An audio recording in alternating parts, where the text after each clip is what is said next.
بسم اللہ الرحمن الرحیم۔ میں ہوں عنایت اللہ کاشف ایڈوکیٹ اور آپ دیکھ رہے ہیں لیگل انفارمیشن میں خوش آمدید۔ آج ہم بات کریں گے employees old age benefits contributions rules 1976 کی۔ جیسا کہ آپ جانتے ہیں کہ ہماری ویڈیو سیریز قانون سے متعلق، لا سے متعلق، قواعد سے متعلق، رولز اینڈ ریگولیشن سے متعلق مسلسل آ رہی ہیں۔ جہاں آپ کو پینشن کی اپڈیٹ دیتے ہیں، وہاں پر ہم قانون کی اپڈیٹ، تازہ ترین ججمنٹس بھی آپ کو دے رہے ہیں۔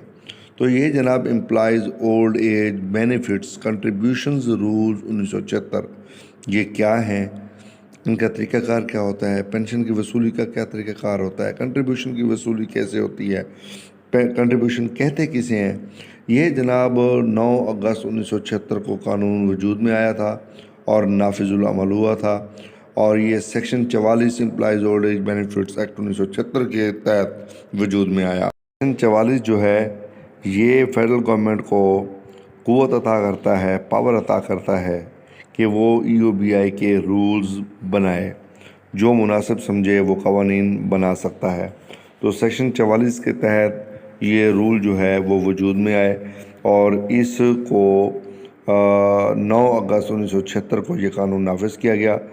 اسے ہم کہتے ہیں the rules may be called employees old age benefit contribution rules 1976، اور they shall come into force at once, یعنی یہ فوری طور پر نافذ العمل ہو گئے۔